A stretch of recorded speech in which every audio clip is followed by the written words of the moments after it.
from NJ.com. This is Talk is Cheap, a New York Giants podcast. We're talking Big Blue football all year round. Welcome aboard, Giants fans, to episode 108 of Talk is Cheap, our New York Giants podcast right here on NJ.com. I'm Joe Giglio, joined as always by James Cratch, Dan Duggan. They cover the Giants for NJ Advanced Media. They were at MetLife Stadium on Sunday to watch the Giants drop to 1-6, a loss to the Seattle Seahawks. Also, we're at Jerry Reese's press conference, kind of a state of the Giants, state of Jerry Reese press conference on Tuesday. We're doing this podcast on Wednesday, a reaction more towards Jerry Reese and where the Giants are at 1-6 than the team and the game on Sunday. James, we'll start with you. Jerry started, and I think he wanted to try to take ownership of where the Giants are at right now, but there was a lot that evolved or devolved from there. What was your first takeaway yesterday as you sat there on Tuesday and listened to Jerry Reese talk to you guys about where this Giants team is? It seems to me that if you read between the lines, Jerry Reese thinks the coaching staff screwed this up. That was my initial takeaway. Interesting, because Jerry Reese is the guy that put this team together. But why do you mean that? What do you mean by that? I just felt that, yes, he comes out and he says, I take ownership, I built the roster. But then it was 20 minutes of basically implying, here are these excuses why it's really not my fault. And when the hype comments, the suggestion that the Giants got big heads and bought into the hype and all the nice things that were written about them and the Super Bowl predictions. Okay, it's not like he said that as a one-off. He kept coming back to that. He kept on going into detail. I mean, the quote that stands out to me was when he said, "We didn't strain as much as you need to strain to win games in the National Football League." Now, yeah, Jerry picked the players, but how the hell is that Jerry Reese's fault? How is it his fault if the guys don't show up to play?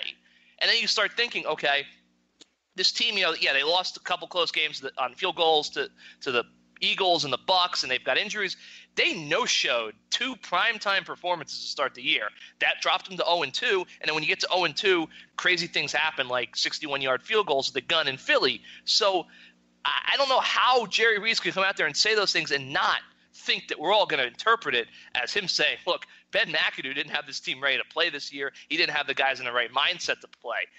And I mean, that's the takeaway I got, was that he may have said it was on all of us, but his words did not back that up. His words basically said, I built this roster. You guys thought it was good enough to win.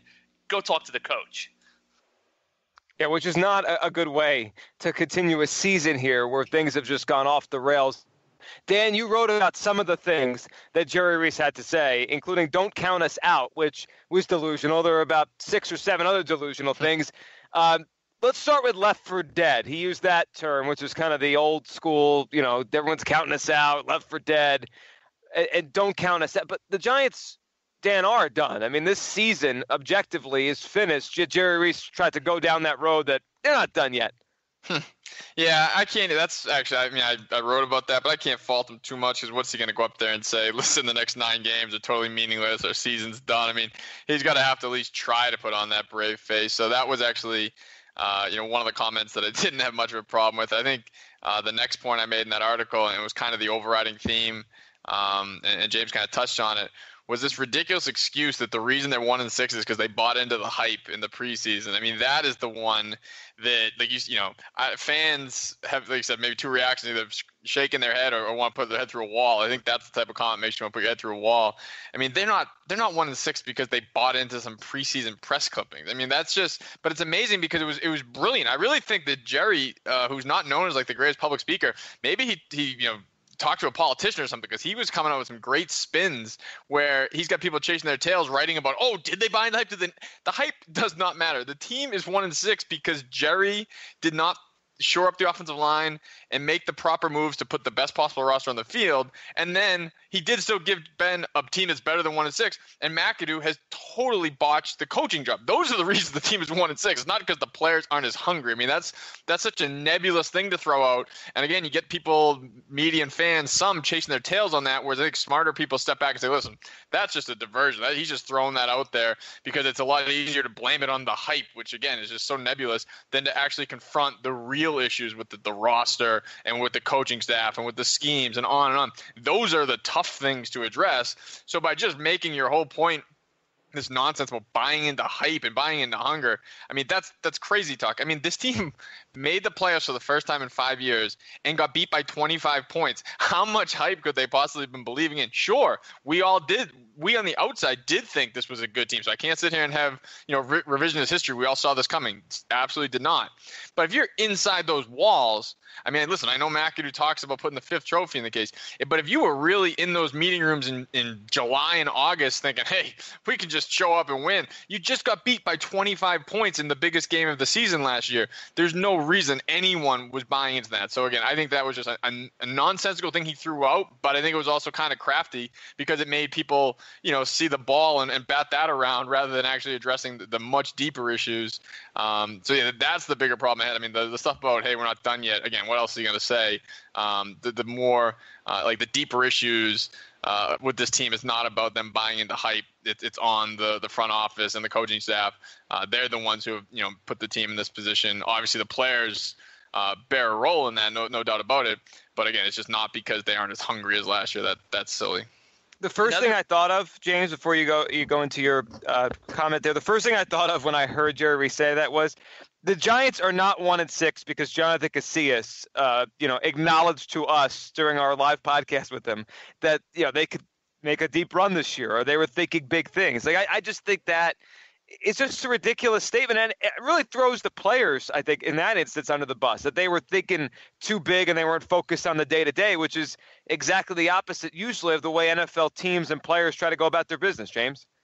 Yeah, I mean, it was silly. I mean, it's like, this scrappy upstart bunch got, seduced by the bright lights and the praise of the New York. I mean, come on. But I thought it kind of served his goal, which, look, I think Jerry Reese in a way kind of won the press conference. And this is going to sound crazy, I think, a lot of fans, but look, he didn't go out there and have one of those contentious viral moments like he's had in the past. He comes at the top and says, I take ownership, 1-6, it's my fault. And I've been surprised that so many people have kind of run with that. I mean, yeah, he said those words, and then he spent 20 minutes basically not taking ownership. So I think that what he said in the 20 minutes outweighs what he said in the first minute, but that's just me. I thought he did a pretty good job of, without saying it, like coming out and saying it, kind of drawing a line between him and McAdoo, like, hey, this hype stuff, this stuff, it's on him. And I thought he got through this. And look, the Giants have 9 more games to go in a season that is completely lost and going nowhere. Jerry Reese is now back in the bunker for 9 weeks. So he's going to resurface. He's going to come back out at the end of the year. He's either going to have his job, and at which point he doesn't care. I mean, he's got his job. Or if the Giants do let him go, I mean, he's never going to have to answer a question from any one of us again. So I thought that he got what he needed to do out of that press conference. He rope-a-dope. Dan's right. He was a politician. He threw some things out when he was confronted with some of the realities of how ridiculous what he was saying was. He just kind of sidestepped that and kept rolling. No big moments, no embarrassing, YouTube clips. No one's going to do an exhaustive analysis of his draft picks off of this one. And now he's going to go back into hiding and not talk to us. And then McAdoo is going to have to be the public voice for what's going to be a really, really difficult final 2 months where, guess what? I am counting them out. They're not going anywhere. I don't even know if they're going to win another game. They might not, and if they win another one or another 2, it's not going to move the needle on what is going to be a bad season this year. Dan, you wrote about Jerry's comment and what he said when asked directly about Ben McAdoo's job, and it was very diplomatic. He was asked if Ben McAdoo has the team mentally ready, and the answer wasn't yes. What did you think about how he answered that question? Yeah, well, I mean, like you said, diplomatic's the way I would go because, yeah, I mean, he didn't say yes. I mean, but he kind of can't say yes. I mean, they're 1-6. I mean, there has to be some line you can't cross that everything is just hunky-dory. But he said it's on all of us. But I go back to sort of what James was talking about, that at the end of the day, it's not a general manager's job to make sure the 53 men in that locker room and those meeting rooms are ready to play. He gets the team, to go back to the old Bill Parcells line. He buys the groceries, and then Ben McAdoo has to cook the dinner. Ben McAdoo is the one with these guys every single day. He's the one who sets the message every morning in the meeting. So if the team isn't ready to play, I mean, Jerry can sit there and say it's on all of us, but I'm sorry, it is on Ben McAdoo, and anyone with any sort of intelligence who's been around professional sports knows that. So again, I think that's why it was kind of masterful. Jerry kind of spoke out of both sides of his mouth. He certainly never directly threw McAdoo under the bus, because when he had the opportunity, like the question you're referring to, he said, oh, no, it's on everybody. But again, if you just read between the lines and you don't need 20/20 vision to do so, it's on the coach. I mean, that's whose job it is to get the players ready to play. There's no – I mean, again, it's as much as you want to take shots at John Mara or Chris Mara or Jerry Reese or Mark Ross, it's the coach's job at the end of the day to get the team ready to play on Sunday. And so if you're saying the biggest problem is this team mentally wasn't there, wasn't ready, then that's on the coach. And the other thing is, too, it'd be one thing if you say, okay, they weren't ready in week 1. It's continued. I mean, they started out with 5 straight losses, so it never got corrected. So if you realize right out of the gate, like obviously week 1 was a wake-up call. This team was not performing the way that they expected. McAdoo wasn't able to correct it, because, I mean, Reese was asked, well, have you talked to Ben about kind of noticing that? And he gave, again, one of those kind of catch-all answers, like, well, we talk about everything. But, I mean, it can't be something that just dawned on him during the self-scouting of the bye week if he really believes in this hype nonsense. So, again, if that's the public stance Jerry is going to take, who knows what he's saying, behind closed doors. If that's the public stance he's going to take, there's no other way to interpret it than he's pointing the finger at the coach, because, again, that's whose responsibility it is to get the team ready to play. They no-showed back-to-back primetime performances to begin the season. And they fell to 0-2. And look, you can sit here and say, okay, well, the crazy field goal against the Eagles and the crazy game against the Bucs and the injuries, we've had some bad luck. That's true.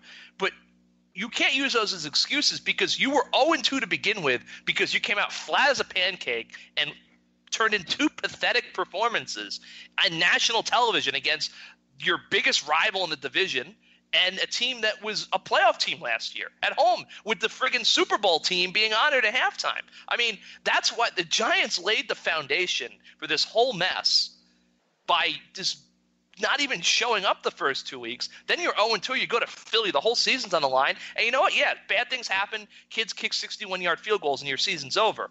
So, I mean, I think when Jerry says that, we weren't ready, we didn't have the hunger, I think fans are going to immediately go, well, wait a minute. They didn't look very damn hungry against the Cowboys, and they didn't look hungry against the Lions, and that kind of started this thing.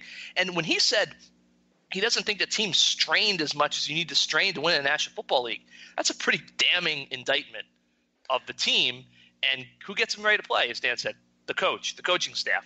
So yeah, he can say they're all in this together, but let's be real here. The Giants have a clear separation of powers here, and that one falls on the coaching staff. But I don't want to fall too much into the trap here, because we're almost doing what I said Jerry wants us to do, talking about the hype stuff. It's nonsense. The problems, and I know we're going to get into this show.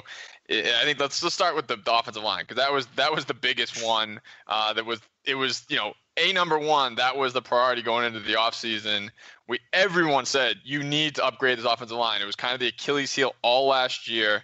For him to come back with the same starting 5 on offensive linemen was indefensible. And then he got up there yesterday and still tried to defend it, even though it still is a weakness 7 weeks into the season. He certainly would have loved to get up there with the number 1 rushing attack in the league and say, hey, I'm vindicated. Look, Bobby Hart developed into a Pro Bowler, Eric Flowers, Pro Bowler. Clearly that has not happened. So, again, I think those are the issues we need to focus on, the hype stuff, the hunger stuff, whatever, nonsense. The real stuff that Jerry has to answer for is the roster. And again, the offensive line was the glaring weakness. And that's where he got defensive yesterday, because again, that's the stuff he can't kind of deflect towards McAdoo. Hey, they're trying to get young, Dan. Okay? Trying to get young. You hit a spot for me there, because the young thing is so ridiculous. It's so ludicrous. I mean, you have a 36-year-old quarterback. You said he's on the back nine. He's got 2 to 3 years left. Everything is geared towards winning the Super Bowl this year. I mean, this might have been. I mean, obviously the window's closed on this year, anyways. But coming into the year, this looked like it might have been the one last shot, the one last hoorah. You bring in Brandon Marshall, who's a 33-year-old skill position player, so that's different than O-lineman, who had shown signs of decline last season, but you won't extend for a 35-year-old left tackle in Andrew Whitworth, who's maybe the best left tackle in the NFL over the past few years, never misses games, has gone into LA, and now the Rams went from the worst offense to the best offense overnight. It's not all because of Andrew Whitworth, but when you read stuff out in LA, a lot of the credit is going to him, which really speaks to, what an impact he could have had here. And again, James and I both covered it. He wasn't the only option. So maybe you don't want to go 35 years old. There was other players who were in their late 20s, might have cost you a little bit more money. Maybe you have to reprioritize. But to act like there was no options, or maybe just draft Ryan Ramczyk, who's starting at both tackle spots for the Saints, and protecting an old quarterback there and doing a great job to start the year. So that's the stuff that I think we need to focus on, not the hype and not the silly mental stuff. I mean, there's real tangible problems with the roster and with the coaching that are why this team's 1-6. And the stubbornness is what gets me, as you guys describe it. I mean, I think the root of the Giants have a lot of problems, but I feel like the root of it is Reese being wrong and then stubborn and refusing to change what he was wrong about. Eric Flowers was a bad pick. Eric Flowers hasn't developed, and he stuck with Eric Flowers instead of going out and getting an Andrew Whitworth or any of the names you guys are mentioning there. And then yesterday, James, I mean, yeah, he says Eric Flowers is comparable to a lot of the left tackles around the National Football League, which I guess in the fact that he plays left tackle, if that's what he's talking about, sure. And then he kind of couched the guy's struggles by saying, well, other guys have struggled that got picked high. Well, what does that mean? That means he stinks. James, what did you make of the Flowers stuff? He basically was like, hey, like, our guy stinks just as much as other guys. So, I mean, Stop look, worrying about it. Everyone stinks. No big deal. This is what I do not get. I almost feel like Jerry Reese is hell-bent to let Eric Flowers determine his future as Giants GM, and it makes no sense. I mean, I go this real quick. I go back to the summer, okay? Dan and I were at practice every day. Eric Flowers, you could tell that his technique was not better. You could tell that he was still getting beaten like a drum by OV and JPP. Basically a lot in practice. You could still tell that he was having trouble, even guys like Kerry Wynn and Romeo Okwara. You could still tell that the body language wasn't there. You watch the preseason games, and you could still say he basically was grabbing everything, heads, holding everything. And yet the Giants basically kept on pushing out this narrative through, the team employed media members and the more, that this he's going to be better. And you were kind of sitting there saying to yourself, why are they being so adamant about this? Because I don't think it's going to end up playing out like this. And it really didn't, because then week 2 he gets demolished by Ziggy Ansah on Monday Night Football. And now I feel like Reese, I mean, when you come in and say, hey, I don't know if he's going to be our long-term left tackle. The guy's played 2,500 snaps in 39 games. All starts for you. The guy basically, the minute Will Beatty got hurt his rookie year, they made him the left tackle. He has never had any threat to his job since. He has never played anywhere else. So to sit here and say, we don't know yet. I mean, he's a number 9 overall pick. He's played basically 3 seasons, all these snaps, and you don't know? I mean, you do know then. He's not the answer. It's almost like they're in denial, and I just don't like – Eric Flowers is not going to wake up and be an all-pro left tackle. And it's just like, why sit around and just – because at some point, I really think if they do not accept reality with Eric Flowers, something is going to happen. Like, someone's going to get fired. Eli is going to get hurt. I mean, and it's going to be like, why did we not see this coming? So, yeah, I just don't – I mean, look, I don't think Flowers is going to be a very good player at all, but maybe you have a hope to salvage it if you move him to right tackle or move him to guard. But to keep sitting here and saying, we don't know, we're still looking for fact-finding mission here. I mean, come on, guys. He's not the answer. And what Sean O'Hara said a couple weeks ago is 100% right. Eric Flowers has not given up many sacks of late. So people are saying he's got this improving surge, he's playing better.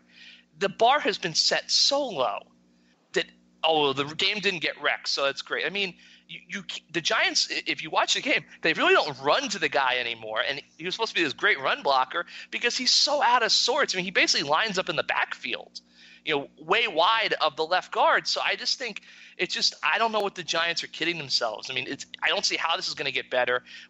They've been doing this for 3 years now. I mean, at some point, you're right, Joe. You just got to accept reality and move on. And it just seems like they keep on making this problem worse by just not admitting what everyone else in the NFL and the world can see. Well, I think the reason they won't admit it, though, is not that hard to figure out. It's because he's a number 9 pick. I mean, you said that those are the picks that get GMs fired. You know, Bobby Hart's thinking at right tackle. Everyone just says, "What'd you expect?" You know, you move Justin Pugh out there and you move on.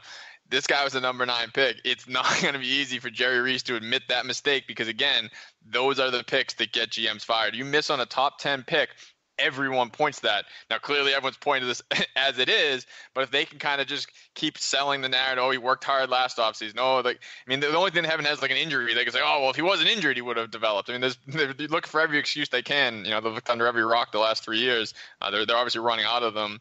But I think that's the bottom line. That's why it's been so hard for them to distance themselves from him, because he was a top 10 pick, and giving up on one of those guys, that hurts. That hurts bad, and they don't want to do that. I mean, I will say, like, kind of on your O'Hara point, and he hasn't wrecked a game.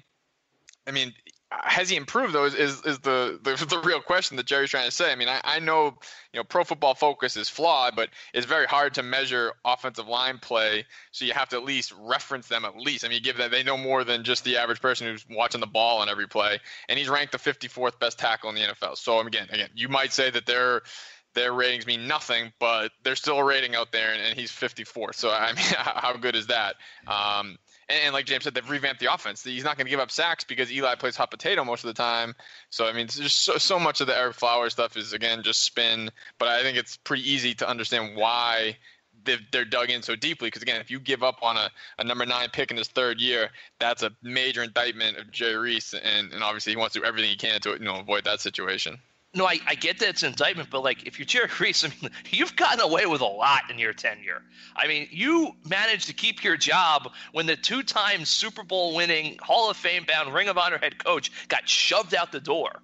So, I mean, like, is admitting failure on Eric Flowers going to be the thing? I mean, is that going to be the final nail in your coffin after all the things you have survived? I mean, that's what I don't get. Like, if Jerry Reese thinks he's safe in his job, I mean, honestly, to me, maybe he keeps on doing this because he realizes that could be the thing that gets him. I just think, like, you know, you made a bad pick, and it happens, and it's happened too often with the Giants. But you can kind of try to work your way back now if you move him from a different position, if you go out and get someone. And I just think they have to do that at some point, because if they keep doing it the way they are doing it, it's going to end up costing someone their job. At this point, it might be too late, but I think you at least have to make an effort to try to fix the situation. Yeah, you do. And for the Giants to fix whatever they are right now, I think that moving forward as they go into the bye week, you know, you try to figure out what the Giants are. And Dan, the youth movement comment, you guys were laughing at it. It is funny because 7 weeks ago, they were a team trying to get to a Super Bowl, and we were talking about their window with Eli. And now it feels like, you know, because everything's changed, they're trying to change the conversation. I don't see how they're in a youth movement. And if they are, I know Ben was asked about this the other day, and he kind of said, well, not now, and it's a bigger picture thing when that day eventually comes. But if they do start talking about youth movement and start talking about the future, then we really have to have that Eli Manning conversation. And what is his future? And why are they, you know, what do they do with him moving forward? Because if it's a youth movement, the idea of Eli Manning playing for the next winning Giants team becomes harder and harder to imagine. Yeah, I'm going to get to Eli, but I want to start with that youth movement. As you can tell, some of Jerry's comments didn't sit too well with me, and the youth one really kind of stuck in my craw because, again, he just kind of played a shell game. He made an excuse for this, and then on a different question, he just, you know, changed the excuse. I mean, they didn't go after Whitworth because they wanted to stay young. Well, you still could have drafted a guy. I mean, again, it was whack-a-mole with excuses, and you don't have a lot of chances to ask follow-up questions in those settings, so it's smart. I mean, he just kind of deflects, and then Pat Halen says, one more question, and you're out of there. So, like James said, he kind of did a good job just kind of surviving that press conference without really burying himself. But I mean, youth movement, you would think that this is some plucky rebuilding team that's, you know, hoping. I mean, they were in the playoffs last year. They have a 36-year-old quarterback. I know that they have a young roster. Even that is an indictment on Jerry in a way, because so many of his draft picks from the, you know, early 2010s, you know, 10, 11, 12, 13, those years aren't in the league anymore. So those are the guys that would be making up kind of the middle class of your roster on their second modest contract, but they didn't even make it that far.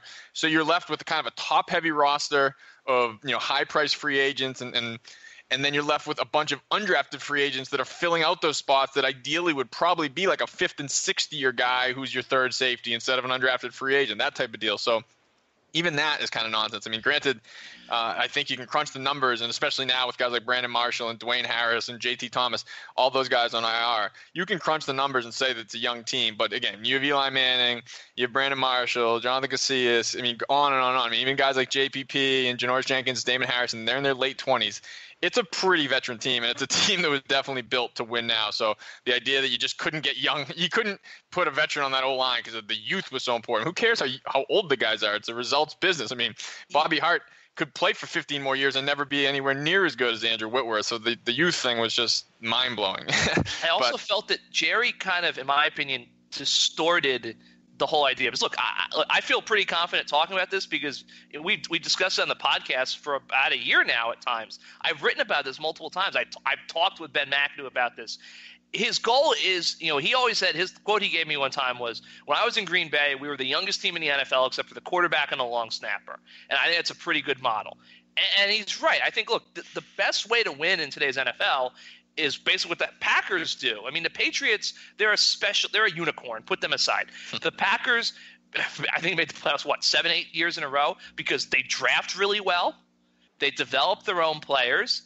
And then when they get to free agency, they let those guys go most of the time who are going to get too much money elsewhere, that they re-sign the important guys because they realize, we're just going to draft more guys and then develop them. But the thing is this. Ben McAdoo has never advocated a situation. A good example is Andrew Adams last year. Okay, so Darian Thompson gets hurt, Nat Burhey's hurt. If the Giants under Tom Coughlin they had that veteran safety tryout, they would have brought in like Dante Whitner or Brandon Merriweather, somebody like that, and just said, well, this guy's gonna have to be our safety. But McAdoo said, no, we think we can get by with Andrew Adams. We're gonna put Andrew Adams in there. We're not gonna go sign a 30-something washed-up guy. And Andrew Adams played pretty well. Started like 12, 13 games. Okay, that's what McAdoo was talking about with his kind of youth movement. When you get to free agency and you say, okay, are we going to pay LeGarrette Blount, $3 million, or are we going to go stick with Orleans Darkwa, Wayne Gallman, and Paul Perkins? I mean, look, we can sit here and debate whether or not that was the right move, but that's kind of the motivation behind the youth thing. Jerry made it sound like, and people who just want to go to bat for Jerry are kind of making it sound like the whole idea was just get young players in here. Like, it doesn't like just get young guys. Like, that's not the whole point. It's okay to go sign a 36-year-old left tackle if you're trying to win the Super Bowl. That doesn't undercut your youth movement. It's the situation where Ben was talking about it's when you get to a point where you say, okay, are we going to go have, for instance, Jonathan Casillas, he's going to be a free agent at the end of the year. He might be back as a special teams guy, but that's the point. You say, are we going to go pay this 31, 32-year-old guy a 3-year deal to be our starting weak side linebacker, or are we going to have developed a guy who we draft to be our weak side linebacker? That's what the youth movement aspect that McAdoo is trying to put on that's what it pertains to. Not this idea of we can't sign any veterans because we got to get young. Yeah, it just doesn't make sense. When you add it all together, what he's saying and what they're doing, and I agree with you, James, on the Packers model would be a good model, but they're not doing it. They're not doing what they're preaching over there, and it's bearing itself out with a 1-6 record. To go to Eli, because Ben mentioned it the other day, was asked about it, and he tried to deflect and tried to say that's a bigger picture thing. If Eli ever were to come out of the lineup, if they ever wanted to see something of Davis Webb later this season, they said they're not. Ben said they're not having that conversation now. Maybe at some point down the line. I don't know when this conversation, Dan, has to happen, but the Giants are. I think we have touched on this before. They're teetering on a very awkward situation. The team's awful. Eli's not playing poor football. You look at his numbers in terms of what Eli is. He's got his highest completion percentage of his career right now. The team around him stinks, but what are they doing? What are they doing moving forward? Is it worth it to them to just play him all year because he's Eli and to go 3-13 and then figure it out in the offseason? Do you think that Davis Webb conversation might happen just because of where they're at? Yeah, well, I tackled this the other day, and just so to show a little diversity, I actually agreed with Ben McAdoo on something which kind of is few and far between this year. That's new, yeah. Yeah, but it's a super layered issue. You know what I mean? There's not a cut and dried answer. I fully understand that from the 20,000 feet view, it makes sense to give Dave. You just start Davis Webb the next 9 games if your focus is strictly on the future and not factoring any other dynamics. Because if he goes out in the 9 games and lights it up, you might say, well, hey, we got the number 3 pick and we don't need to draft a quarterback. And if he stinks it up, you say, hey, we got a top 3 pick. We need a quarterback. This kid's definitely not the answer. That would be ideal in like Madden or something like that. But there's just so many dynamics at play. And I think, I illustrated a lot of them. The first one from McAdoo's perspective, because listen, he's the one who would make that change. Jerry Reese and John Mara can't come on the sideline and shove Davis Webb onto the field, can't give him reps in practice. Ben McAdoo needs to win as many games as possible to save his job. He is probably going to be safe almost no matter what. 1-15 might be the kind of exception. 2-14 might be the exception. He needs to try and get this 6-10, 7-9, so he can stand up there on January 2nd, January 1st, whatever that Eggs interview will be, and say, listen, we fought, we clawed, we beat the Cowboys at home. We did all. That's what he needs.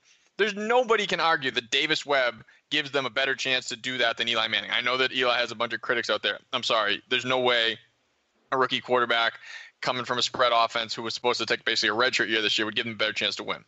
So the only situation that McAdoo would have any motivation to play Davis Webb would be as if ownership sat him down and said, listen, Ben, it's been a crazy year. It's not on you. You're going to be back. You're going to be safe. We need to get a look at Davis again for those draft reasons I mentioned earlier. So listen, bite the bullet. You go 2-14. It's not going to affect anything. You're our guy. Then maybe McAdoo is motivated to do it, but I still don't think it would really be a determining factor when it comes to, again, having maybe a top 3 pick and having to make that decision. How much can Davis Webb show you in a couple of starts, or if some people say let him relieve Eli in the second half of games? He's playing behind a bad offensive line with no receiving threats. I know Sterling Shepard will be back and Evan Engram, but in general, there's not a heck of a lot to work with. Eli can't do anything with this. You think a kid who's most likely going to be overwhelmed making his first NFL appearances is going to come in and thrive? So I think, bottom line, even if he plays, they're not going to be able to get enough evidence to say definitively this guy is or is not the answer. They're going to have to make the decision on drafting a quarterback independent of whatever Davis Webb does or does not show, in my opinion, because I just don't think there'd be enough to see. And the other thing is Eli's going to be the quarterback next year. It doesn't matter if they get the number 1 pick and take a quarterback. He's not going to come in and start on day 1 unless they pull off some crazy trade or cut Eli, which I don't think anyone expects to happen. So I just think the draft decision has to be made kind of independent of sort of the current roster. If you are convinced that Josh Rosen is the next Aaron Rodgers or whoever, you just have to make that pick and trade Davis Webb after a good preseason in year 3, whatever it is. I just think it's a separate issue. I totally get why people would want to see Webb. And again, I think in a vacuum it makes sense. I just think with all the factors at play here, it's not going to happen, and I can't kill the Giants for not making it happen. I agree It's with awkward. Dan. It's awkward, James, isn't it? Everything about it, and then go on with what we have to say. I just feel the whole thing is awkward, and I'm not sure if Reese and McAdoo are the right people to make this transition. This is the greatest quarterback the Giants have ever had, and this is not easy. And if they go with the route Dan just said, where they do draft a quarterback but he doesn't play next year, that's just going to be the weirdest thing. I know Rodgers sat behind Favre, but he was a 24th pick, and it was almost a luxury item. It's another thing to take a quarterback with a very, very high pick when a team's struggling. James, where are you at right now with this Eli situation and what you were going to say? Yeah, it's definitely awkward because I think look, and I took a lot of heat from Giants fans as I kind of wrote, and I still feel this way. I think Eli needs to play better just because, look, I understand the receivers around him aren't great, but, he's the franchise quarterback. He's paid $20 million a year. He's a 2-time Super Bowl MVP. I think he needs to raise his game over these next 9 games and try to make those guys around him better, but that's a side issue. I agree with Dan. One, McAdoo can't play Webb unless he thinks he's coming back or he's been told he's coming back. 2, we're not going to learn much from Webb playing. This team has no weapons. They're not going anywhere. 3, I feel like if you put Davis Webb in the game, it's kind of a point of no return. I don't really see how you can say, okay, well, we're going to start Davis Webb for the last 3 games, but Eli's going to be the star. You can't unring that bell. I think there's 2 things you need to understand. 1, if the Giants get a top 3 pick, I don't think there's anything wrong with them keeping Eli. As Dan said, he's going to be the starter next year. Webb's the backup. Your top drafted quarterback is your number 3. There's nothing wrong with that approach. Actually, it's kind of beneficial because we know how important the quarterback position is in the NFL. You get 2 cracks at the bat. If Davis Webb ends up being the guy, then okay, well, Yeah, it stinks that you wasted a top pick on this guy, but it's sort of like the RG3 Cousins thing, except you didn't waste a tremendous amount of draft picks trading up to get RG3. And if your quarterback that you drafted high proves to be the guy, you've got a good trade chip with Davis Webb. It could be the Ryan Nassib plan, but it actually kind of works out for you, and you end up trading him off and getting something. The second thing is, and you said this, Joe, it depends on who's in charge. I mean, if Ben and Jerry are gone, the new regime, Davis Webb's not their pick. So if they don't think Davis Webb is the future, I mean, they're just going to move him. I mean, so I think if you see Davis Webb on the field this year and it's not caused by an injury, I think it's a sign that the head coach and the general manager, or at least the head coach, are staying put going forward. Yeah, that's a good point, because that would put the onus on them. They'd make the decision, and we'd go forward with whatever they choose with the quarterback situation. It's fascinating. Eli's fascinating moving forward. This team, the fact that they're balancing whatever the future is between the present. Let's end with this, guys. As we go into the bye week here, the Giants will come out of it with the Rams and some games in November that maybe they can grab a win against the Niners on a trip out. We'll see. The Niners haven't won a game yet. There aren't many wins you think probably are left in the schedule. If you had to pick one thing from each year that you're looking forward to seeing or watching, or just curious to see how it plays out the rest of the season after the bye, what would it be? Dan, we'll start with you. We'll go to James. Just something you're kind of honing in on and saying, I'm curious how this plays out.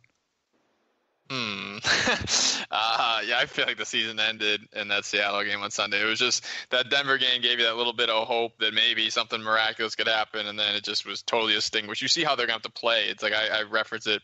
It's like the four corners offense in basketball come to life on a football field, where they just try not to have the offense lose the game. Hopefully the defense scores a touchdown and shuts the other team out, and you win 7-0, because that's a long way of saying I don't have much to really look forward to in the second half. Because again, I guess if they're going to play Webb, that would be the super interesting thing to watch. But we don't, as we just said, we don't expect that to happen. So, I think it's just a sort of a broad thing. Is do they roll over and die? Do the veterans start kind of checking out? Oh, let me get that ankle cleaned up and miss the last 4 weeks and kind of get a jump on my rehab. Or a guy going into free agency. This shoulder needs surgery anyway, so maybe I'll just do it in November on the Giants' dime. That type of thing. I think that's the stuff that's really going to be probably most interesting to see, because again, there's just not even a lot of young guys you're super intrigued to see, because Dalvin Tomlinson and Evan Ingram are already playing, so I mean, yeah, okay, they're going to develop. It'll be fun to watch Ingram, I guess, a little bit, but yeah, I think it's just generally, I think just the fight or the lack thereof is probably going to be maybe the determining factor, because I think John Mara can stand for a lot of things and have a lot of patience, but I don't think he'll, if they're getting beat 41-0 at home by the Eagles, in week 15, that's the type of stuff that would be really tough to stomach. So, and everyone has said all along the right things about, staying on the program with McAdoo, and he hasn't lost the locker room. Even at 0-5, that's easier said than done than when you're at 1-10, when things really are bleak and you can't even pretend that you're playing for anything. So I think that's really the only thing, is just, can this at least stay on the track? Can they steal a game just to show some fight, which they've said they're going to do? Because other than that, it's tough. I mean, it's a unique situation to be 7 weeks into a season and have it be folded up and put to bed. I mean, that's pretty rare, especially for a team like the Giants that came in with these expectations. So we're gonna be scrambling for things probably to talk about and write about these next 2 months. So from a selfish perspective, this 1-6 start is not the greatest thing to happen, because man, it's really tough to find reasons to get excited for a game against the Redskins on Thanksgiving. At this point. Yeah, game to game it is. And usually with teams like this, you look forward to the offseason or big picture stuff. But, James, as we started this podcast with Reese in the future, the weird part, and we just mentioned it a few minutes ago, we don't know. I mean, we could guess, but we don't know who the guys are going to be that are in charge of this thing. It's easy if it's Reese and McAdoo. You could kind of say, all right, I think they'll do this. But I don't know if it's going to be Reese and McAdoo trying to rebuild this thing. Yeah, no, I mean, first off, before I get into my thing, that Week 15 game against the Eagles, I think has the potential to be like one of the biggest debacle days in Giants history. You're going to have a Philly team who looks like they might be the best team in football. You're going to have God knows how many Eagles fans invading MetLife Stadium. They could be in a position where they clinch the East on the Giants' turf. They could clinch a first round. I mean, that's going to be ugly, I think. And I think that's going to be something to watch, is when they have those 3 divisional home games in December, how many opposing fans are going to be there? I mean, we saw Seahawks fans kind of take over MetLife at the end on Sunday. What's it going to be like when the Eagles and the Cowboys show up? And if they're in the hunt, I mean, it's going to get ugly. And I think that's something that, might push ownership over the edge to make changes. My thing I'm looking for is I just want to see how Eli plays in the final 9 games, because I think that no matter who's in charge, that's a very big decision the Giants have to make after this year. Not so much whether he's going to be here or not. He's going to be the quarterback, I think, in 2018. It's that, what are we doing here? Are the Giants going to regroup after this season and say, we're going to try to fix this stuff and make one last run next year? Or are the Giants going to maybe not publicly go, all right, look, the window's closed. Eli's going to be the quarterback, but, we need to start thinking about the future. And I think it's very possible they might decide, okay, we're going to do our best to be competitive in 2018, but we're really going to start building towards the launch in 2019 with, Davis Webb as the quarterback, or say Josh Rosen or Lamar Jackson. That's my thing. I think that you have to look at the final 9 games of this season, see how Eli plays. Obviously, grade him on a curve given that he doesn't have much around him, and then say, what do we think Eli is capable of doing? Are we slapping the Band-Aids on and bringing the band back together for one more shot, or are we going to start to be competitive but look toward the future? And I don't know where it's going to go. You guys don't either. It's going to be interesting, if not fun, to watch a lot of these games and a lot of the day-to-day stuff with the Giants moving forward. A bye week, the Rams after that, it doesn't get any easier as the Rams have played well on the road and look like, maybe the most improved team in the National Football League. James, as always, thanks for doing this. You got it, Joe. Thank you. Thanks, Dan. Hey, thanks a lot, Joe. And thanks to all of you for listening to this episode of Talk is Cheap. Remember to subscribe on iTunes, Stitcher, SoundCloud. Leave us a rating. It helps the show grow. We'll keep bringing these episodes as the Giants try to figure out who they are through the rest of the 2017 season. Thanks for listening.